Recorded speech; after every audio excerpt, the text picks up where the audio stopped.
इस समय हमारे साथ पीके सब्रवाल जी जो है जो वो जुड़ चुके हैं, तो इनको करते हैं शो में invite. Y media would like to welcome you to radio Y FM 91.9 South Asian pulse drive time. Welcome to the show PK जी।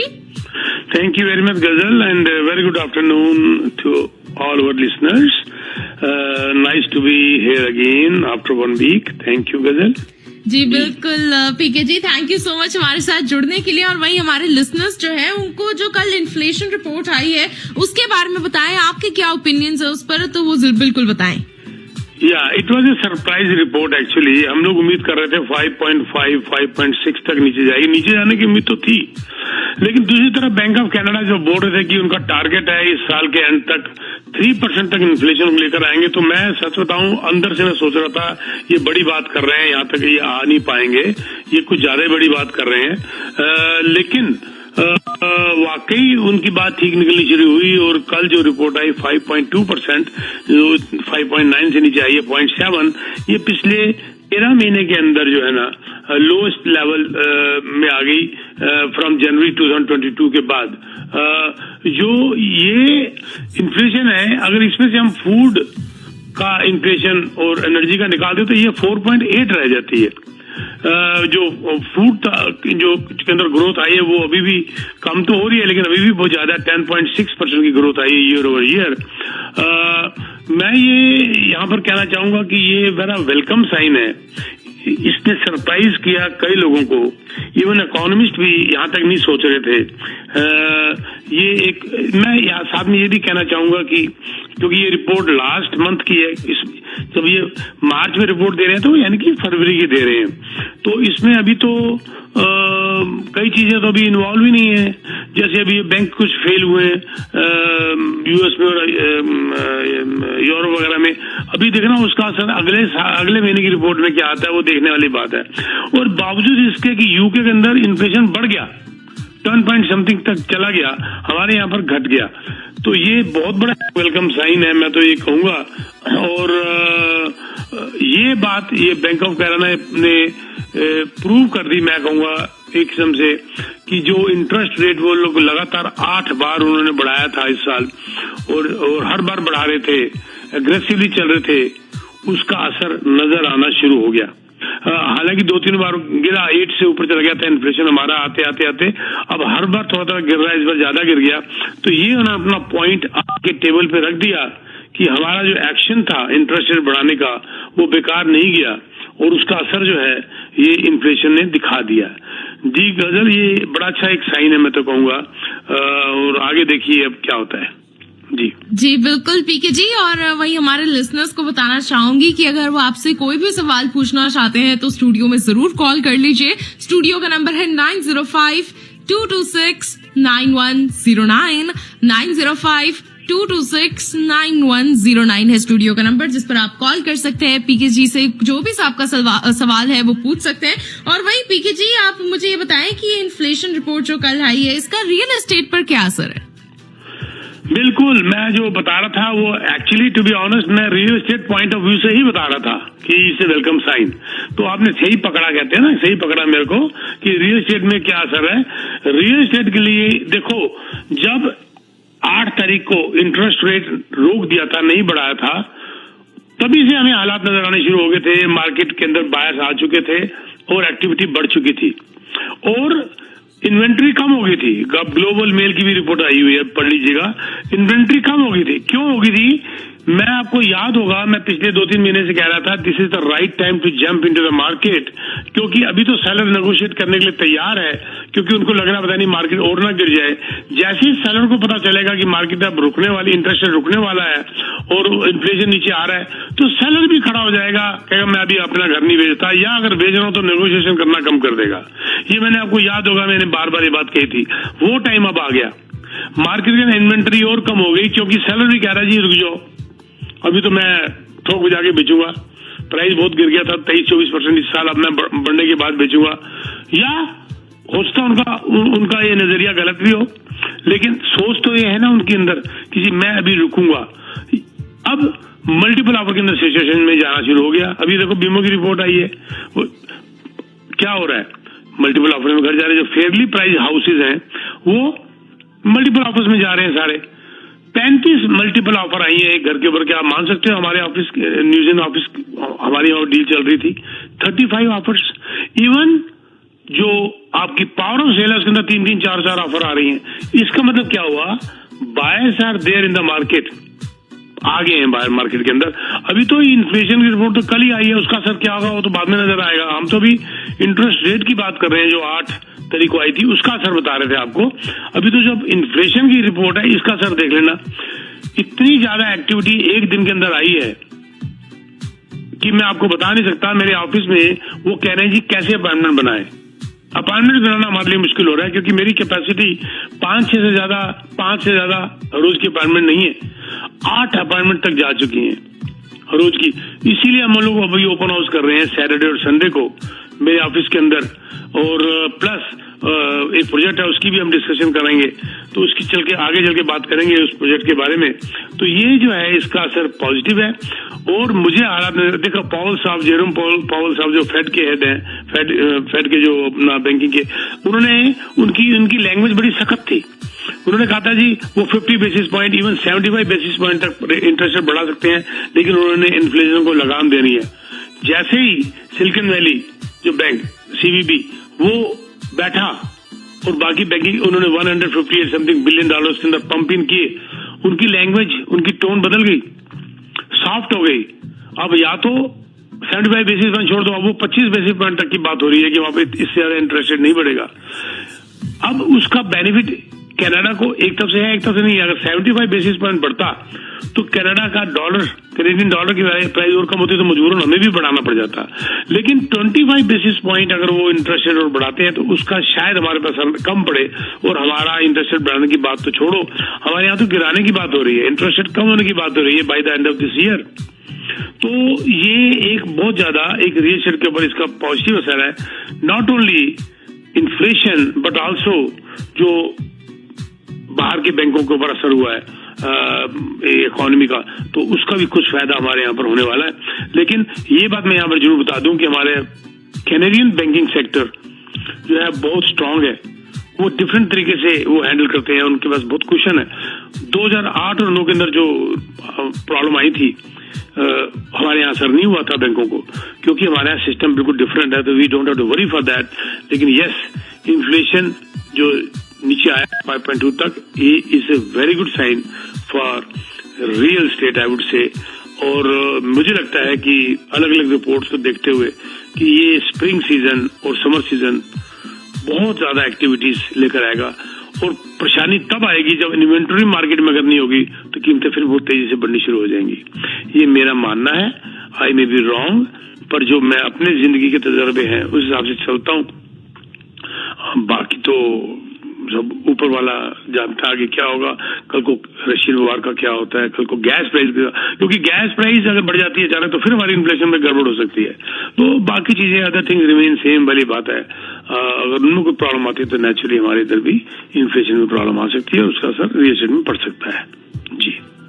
जी बिल्कुल पीके जी, और हमारे जितने भी लिसनर्स हैं उनको बताना चाहूंगी कि अगर आपको कोई भी सवाल पूछना है रियल एस्टेट से रिलेटेड तो जरूर स्टूडियो में कॉल कर लीजिए। स्टूडियो का नंबर है 905-226-9109, 905-226-9109 है स्टूडियो का नंबर। वही हमारे साथ एक कॉलर जुड़ रहे हैं तो इनसे भी करते हैं बात। तो हेलो जी, मैं पीके साहब से बात करूं? हाँ जी बिल्कुल बताइए। बस पीके साहब ये बताइएगा, ये जो अभी एक प्रोजेक्ट आपका आ रहा है इधर सेंट क्लियर और बाथरस पे जी, जिसके आप एडवाइस कर रहे, तो इसकी क्या मिनिमम जो प्राइस क्या है इसकी? जी जी जी जी जी जी आपका नाम मैं पूछ सकता हूँ? नाम बताना चाहें बेशक मत बताइए। इमरान नाम है। इमरान जी, ये रैगलन हाउस के नाम से है और ये प्रोजेक्ट जो है उसी बिल्डर का है जिसने तहलका मचाया था मिसागा में एक्सचेंज डिस्ट्रिक्ट के नाम से, जिनकी 4 बिल्डिंग मिसागा में आ रही है, बल्कि 15 फ्लोर तक तो 2 बिल्डिंगें पहुंच भी चुकी हैं। टाइमली कंस्ट्रक्शन भी चल रही है और वन ऑफ द रिचेस्ट वो कॉम्प्लेक्स बना रहे हैं वहां पर। और वैसे भी ये लग्जरी बिल्डर है और बड़ी हाई एंड बिल्डिंग्स बनाता है। और 45 साल का इनका इस इंडस्ट्री के अंदर इनका जो है वो काम हो रहा है पिछले 45 साल से। और डेविड फेल्डमैन जो सीनियर हैं बुजुर्ग जो 80s में है अपने लॉयर, अब उनके बेटे इसको हैंडल करते हैं, हालांकि वो भी बाप ही है पीछे, वो भी निगाह रखते हैं, इज ए लॉयर। तो ये इनका प्रोजेक्ट है और ये बाथरूम सेंट क्लेयर में आया है। और ये जी प्रोजेक्ट अपना गजल जी, अगर आपने बीच में अगर रेडियो आईडी लेनी है अपनी तो वो ले लीजिए, बाद में शुरू कर देंगे, नहीं तो मैं अभी कंटिन्यू कर सकता हूँ। जी तो ये प्रोजेक्ट लेकर आए हैं और वो इन्होंने इमरान साहब, मैं थोड़ा इसको लंबा खींचूंगा बात को, मैं शॉर्ट में खत्म करने की बजाय, ताकि मैं सारे क्वेश्चंस जो लोग कर सकते हैं उनके आंसर दे दूं। 16 मार्च को मैंने इनको इनवाइट किया था मेरे ऑफिस में और ये ओनर्स वगैरह मेरे ऑफिस में सब आए थे और मैंने प्रेजेंटेशन की थी मेरे एजेंट्स के लिए और तब हमारे पास इंफॉर्मेशन लगभग आ चुकी थी लेकिन क्योंकि लॉन्चिंग इसकी कल थी, कल जो निकल गया 21 तारीख, तो हम तब तक इसको डिस्क्लोज नहीं कर सकते थे और वो प्राइवेट था सब कुछ। तो जब उनसे हमारी बात हुई, वैसे इसको मैं और अगर पीछे लेके जाऊं तो 2 महीने पहले के लगभग मेरी इनसे मुलाकात हुई थी 1-to-1 और तब सौरभ भी मेरा बेटा भी था कि भी इसके बारे में डिस्कशन हुआ था कि क्या प्राइस लाना चाहिए, क्या इंसेंटिव देने चाहिए, क्या करना चाहिए। तो जो मैंने अपना प्रपोजल दिया था उन्होंने उसको भी बीट कर दिया और मुझे तब कहा था जोसेफ ने कि I will show you what I do. तो मुझे लगा पता नहीं क्यों ऐसे बोल रहा है, बहुत जबरदस्त एग्रेसिव वो लेकर आए और ये मतलब इसका जो आपने जो क्वेश्चन पूछा इसका प्राइस वगैरह और स्क्वायर फीट वगैरह, और पहले तो ये one of the richest areas of Ontario कहूंगा मैं, not only GTA, Ontario, Bathurst and saint Clair. वहां पर अगर आप गूगल करें तो आपको पता चलेगा कोई भी घर 6-7-8 मिलियन से कम नहीं है, 10-10, 12-12 मिलियन के भी घर हैं, उससे कम कोई घर ही नहीं है। तो वहां पर ये बिल्डिंग आ रही है और ये जो एरिया है यहाँ पर 4 बिलियन इन्वेस्ट होने जा रहे हैं अगले कुछ सालों में और 15 बिल्डिंग आ रही है और this is the first building. मैं हमेशा कहता हूं कि फर्स्ट में आप हाथ मारोगे तो बेनिफिट में रहोगे और ऊपर से बिल्डर ने ये गारंटी दे दी लिख के एग्रीमेंट के अंदर कि आपका कैश फ्लो माइनस नहीं होने देंगे। नॉट ओनली दैट, माइनस की तो बात छोड़िए, वो उसके ऊपर और एक्स्ट्रा डालने को तैयार है। जैसे मान लीजिए आपका अगर रेंट में चलता है 4,000 में और आपका खर्चा अगर है 5,000 महीने का इंक्लूडिंग मॉर्गेज की पेमेंट, वो कह रहे हैं हम आपको 2,500 महीने का एक्स्ट्रा देंगे, 1,000 अपना कैश फ्लो भी पूरा कर लो, 1,500 अपनी जेब में भी ले जाओ। अगर 2 बेडरूम एंड प्लस है तो आपको 3,000 महीने का देंगे for 2 years. Not only that, closing cost 20,000 आपको कैशबैक देंगे क्लोजिंग में।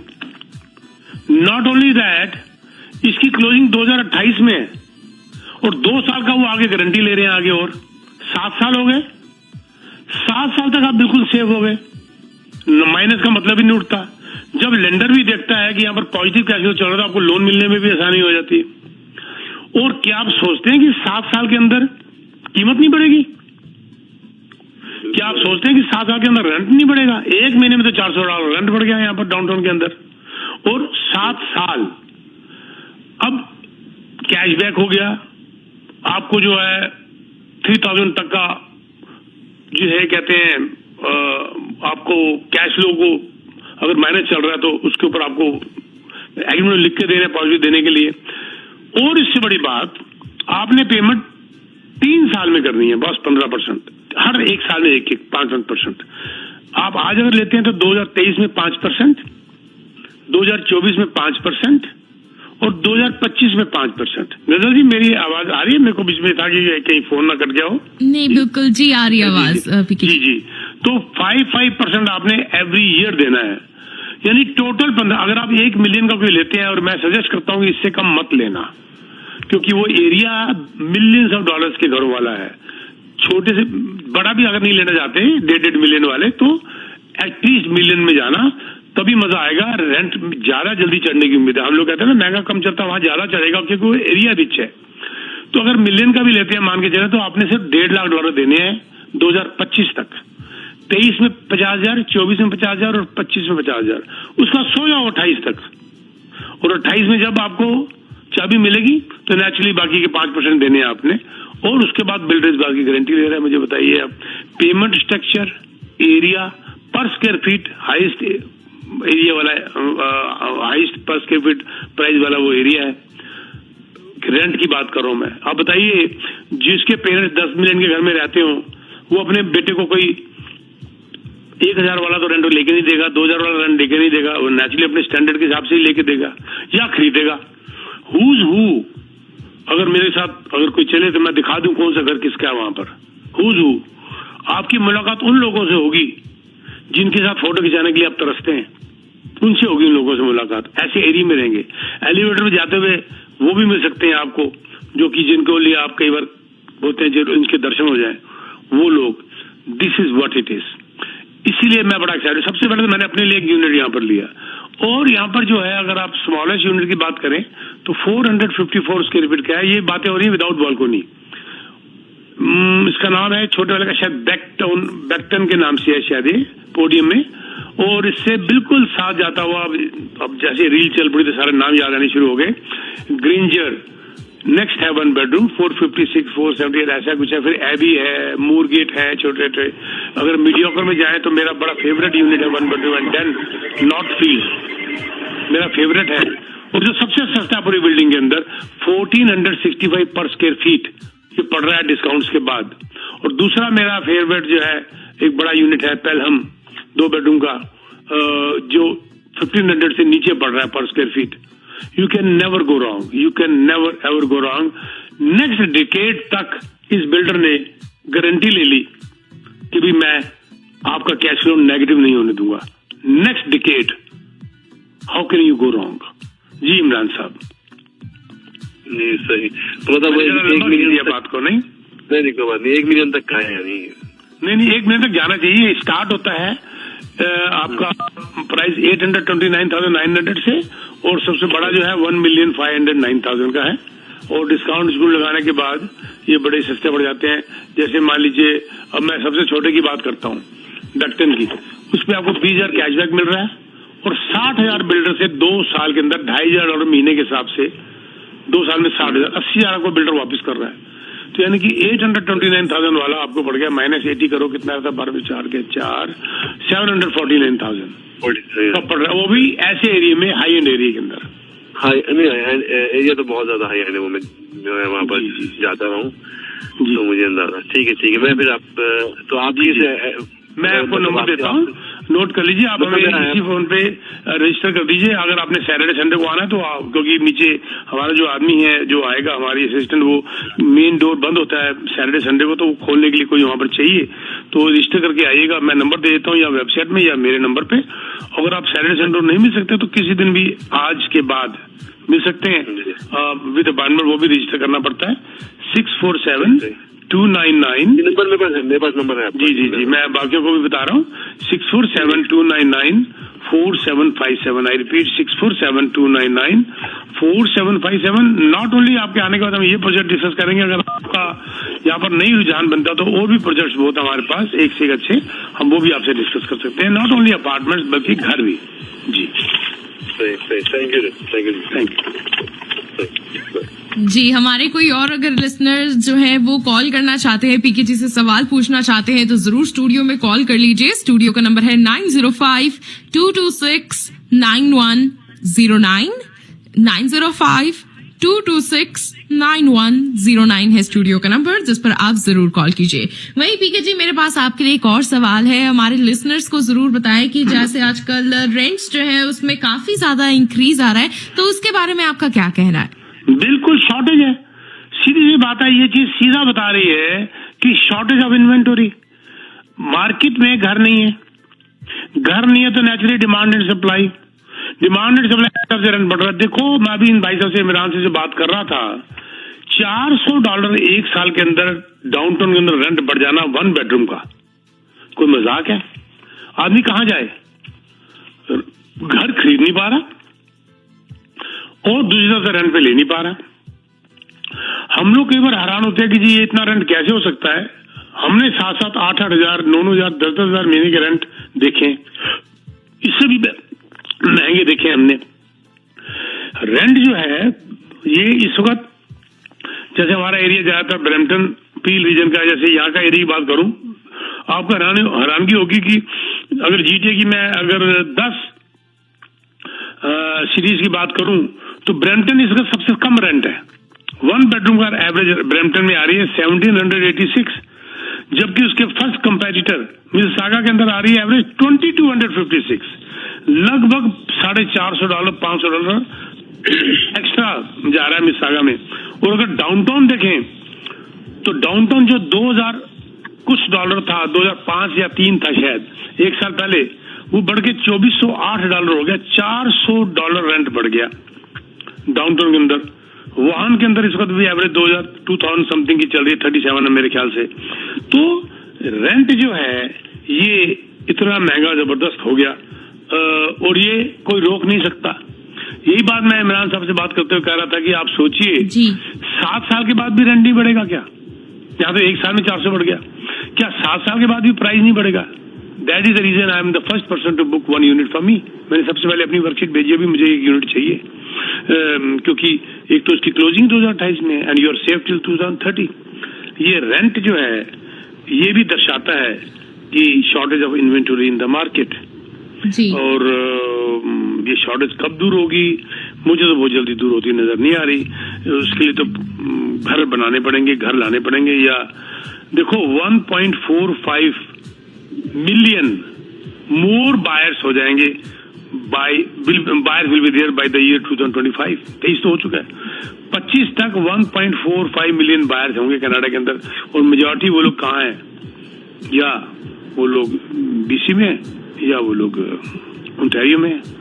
तो घर कहां से आएंगे? जब शॉर्टेज होगी तो रेट बढ़ेगा ही बढ़ेगा, प्राइस बढ़ेगा ही बढ़ेगा। Nobody can stop. एक बात यहां पर मैं और करना चाहता हूं, मुझे बात करते करते याद आ गया। हम लोग B20 रूल की बात कर रहे थे कि ये जो अप्रूवल है अफोर्डेबिलिटी, इसको थोड़ा कम किए सरकार को करना चाहिए, गौर देना चाहिए। जैसे आपका जो अप्रूवल है उसके ऊपर 2% ऐड कर देते हैं, तो उसको ऊपर ध्यान देना चाहिए। लेकिन जो हालात अब बने हैं बैंकों के, हमारे कनाडा में तो नहीं बने, बाहर, उसका असर कनाडा में होगा। और मेरे हिसाब से देख लीजिएगा, ये रूल सॉफ्ट करने की बजाय ये और सख्त कर देंगे अगले 2-3 महीने में, मुझे पूरा विश्वास है। हालांकि गलत बात है, ये नहीं होना चाहिए मेरा मानना, पर मुझे लगता है कि ये, क्योंकि बैंकिंग सेक्टर की तरफ से अगर वीकनेस आ रही है तो ये अप्रूवल की तरफ जो है B20 रूल को और सख्त कर। हम तो रो रहे थे कि भी जिस रेट में मिल रहा है उसमें 2% ऐड करने की बजाय 1% ऐड कर दो अप्रूवल के लिए। लेकिन मुझे लगता है कि इसके ऊपर कुछ और रूल्स आएंगे और बहुत जल्दी आएंगे, जिसकी वजह से आदमी जो है और खरीदना और उसके लिए मुश्किल हो जाएगा घर, मुझे लगता है जी। भगवान करे कि गलत हो जाए मेरी बात, लेकिन अब जो मन में बात आई है तो मेरी आदत है कहने की। जी बिल्कुल पीके जी, हमारे साथ एक और लिसनर जुड़े हुए हैं, तो इनसे करते हैं बात। जी हेलो सर जी, कैसे हैं? ठीक ठाक सर जी, बताइए। सर मुकेश पुजारा बोल रहा हूँ। जी पुजारा साहब, क्या हाल है आपके? ठीक हो?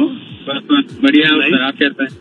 Thank you very much. और ये पुजारा साहब गजल मेरे बड़े अच्छे रिस्पेक्टेड क्लाइंट हैं और बहुत आंख बंद करके चलते हैं मेरे साथ। पुजारा साहब, आपका कैसा तजुर्बा रहा मेरे साथ?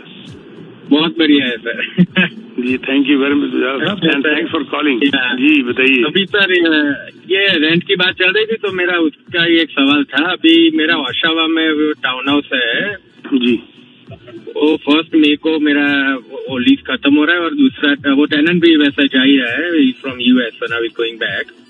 तो इससे पहले इसकी ये रीसेल में था या बिल्डर से लिया था? नहीं, ये बिल्डर से लिया हुआ था। लास्ट ईयर ही इसका क्लोजिंग हुआ है। लास्ट ईयर हुआ, वेरी गुड। फिर तो आपका टेनेंट जाए या ना जाए आपको फर्क नहीं पड़ता। नहीं तो मैं बोलने लगा था बधाई हो, चला गया तो नहीं आएगा तो महंगा देगा। लेकिन क्योंकि आपका 2018 के बाद है तो आपका मार्केट रेंट लागू होता है, तो उसके अंदर आपको कोई अगर सेम टेनेंट भी बैठा होता तो आप उससे नेगोशिएट कर सकते थे मार्केट रेंट।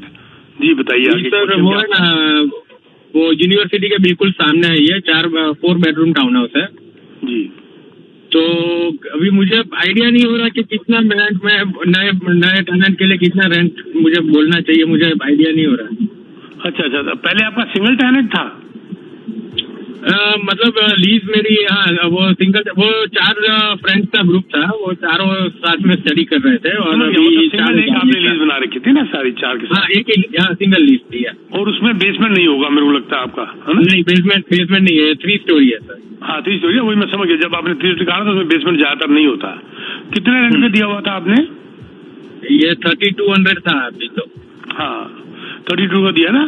तो देखो 2 तरीके हैं, या तो मुझे कांटेक्ट कर लीजिए, मेरा जो लीजिंग डिपार्टमेंट है मेरे ऑफिस के अंदर, वो आपको पूरी इसकी फिगर दे देगा।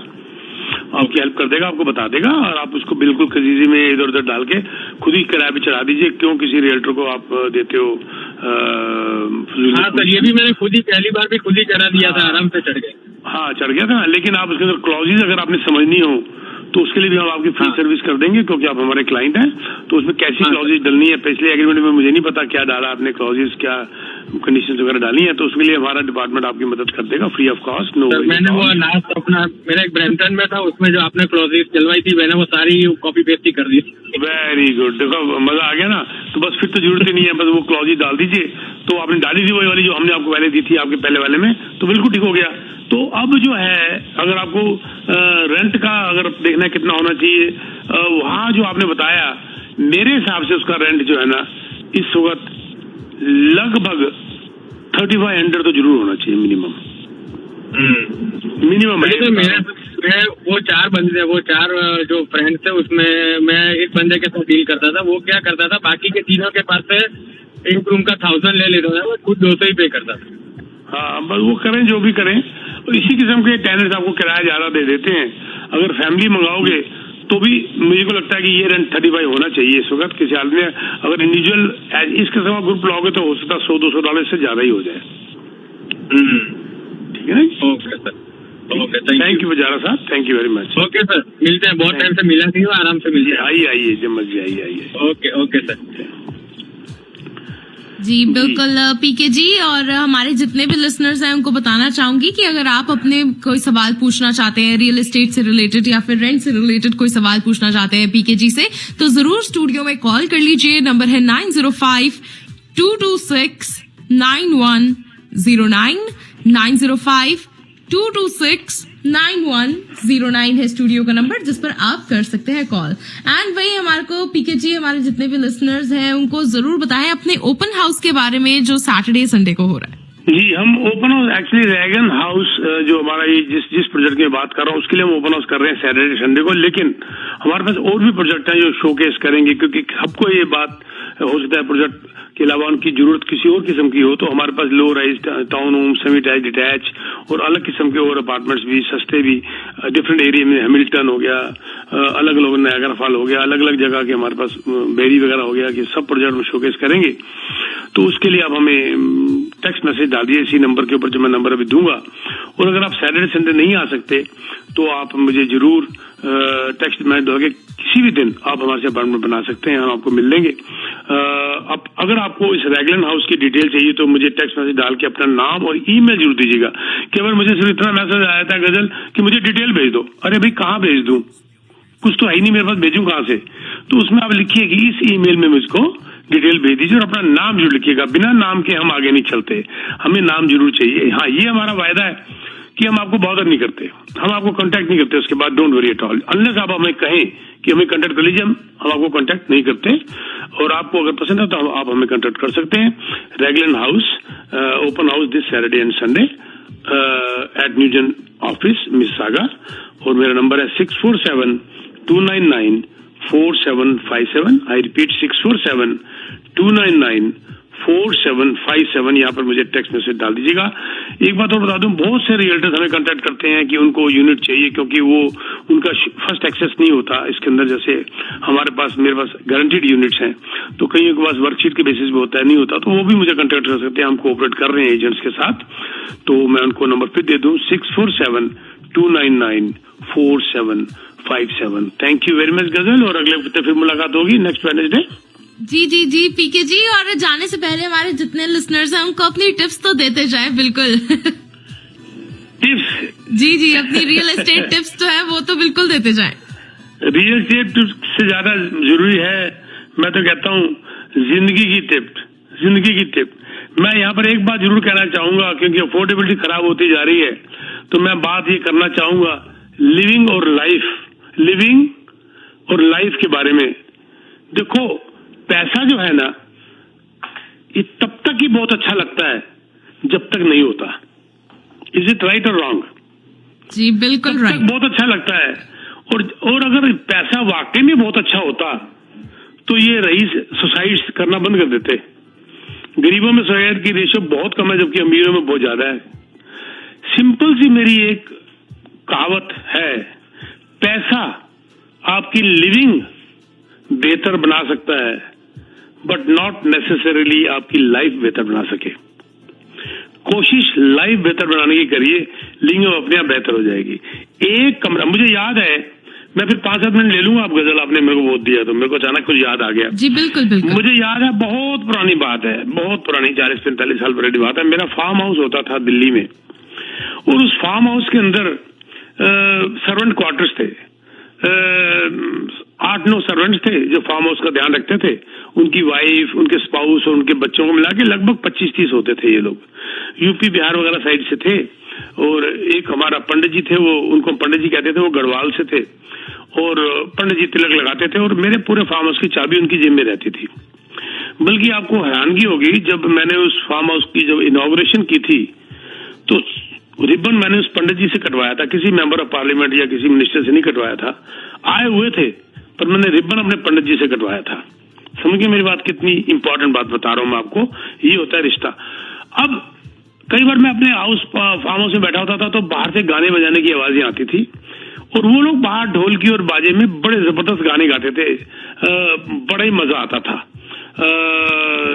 एक पिक्चर थी राज कपूर की, तीसरी कसम, उसमें आपने देखा होगा, ले गिरे मुन्नी वाली चुनिया, ऐसे कोई गाने नहीं, बड़े तेज तेज गाते हैं। आपने शायद आपको याद हो या ना, मुझे नहीं पता, पर उस किस्म के गाने और मैं बैठा सुनता रहता था। उठ के जाने का दिल नहीं करता था कई बार, इतना मजा आता था और इतने खुश। लो जी, एक बार की बात है कि मुझे खुशबू बड़ी अच्छी आनी शुरू होगी खाना बनने की। वो इकट्ठे बाहर नीचे लकड़ियां जला के खाना बन रहा है।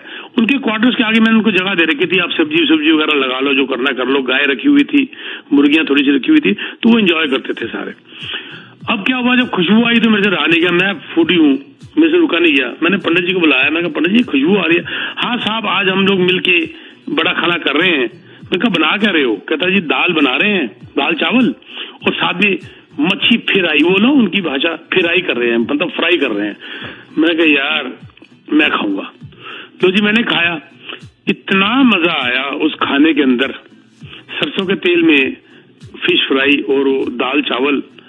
मैंने ऐलान कर दिया कि यार ये साल में 12 बार करोगे और इसका खर्चा मैं दूंगा हमेशा। आज का खर्चा भी सारा मेरा, मैं दूंगा, और मैं अपनी वाइफ को, बच्चों को भी लाऊंगा। उसके बाद मैं अपनी वाइफ को और बच्चों को भी 1-2 बार लेके गया। तब तो बच्चे बहुत छोटे, एक ही बेटी थी, तब बेटा था भी नहीं, तो मैं लेके गया। तो ये रिवाज बन गया हमारे वहां पर कि अब ये बड़ा, साल में 2 बार हमने बड़ा खाना करना वहां पर। और कुछ मेरी और फैक्ट्री थी, वहां के एम्प्लॉइज वगैरह भी आ जाने, हमने नीचे बैठ के सबने खाना, और उनकी खुशी मेरी आंखों के सामने आज भी है। That is better life, not necessarily a better living. उनको जो नीचे चादर बिछा के, दरी बिछा के सोने में, और जो मिलके गाने गा के वो लोग खाना बनाते थे और गाने गाते थे, रागनियां वगैरह या जो भी उनकी भाषा में कहते हैं, उसकी आज तक मिस करते हैं। वो जो पंडित जी जो थे हमारे, वो मेरे बहुत बुजुर्ग हो चुके हैं, मेरे बेस्ट फ्रेंड मिस्टर सहगल, उन्होंने ले लिए, कहता ये मुझे दे दो। अभी भी मैं जब मेरी बेटी की शादी हुई 14-15 साल पहले, मैं वहां गया तो पंडित जी अपने हाथ से लाके मुझे रोटी खिला रहे थे। हालांकि इतना बड़ा खाना फैला हुआ था वहां पर शादी में, पर वो प्लेट मेरे हाथ से खींच के ले गए, वो अपने हाथ से लाके खिला रहे थे। वो होता प्यार। मतलब मेरे पास एक डिफरेंट सी बात याद आ गई अचानक लिविंग और लाइफ को कहते हुए। Just focus on your healthy life, best life instead of best living. Living अपने आप लाइफ बना देगी, पर अच्छी लिविंग नॉट नेसेसरली अच्छी लाइफ बना देगी। ये मेरा जाते एक कहना है जी। बिल्कुल पीके जी, थैंक यू सो मच हमारे साथ जुड़ने के लिए और हमारे लिसनर्स के साथ ये सारी इन्फॉर्मेशन जो है बांटने के लिए जी।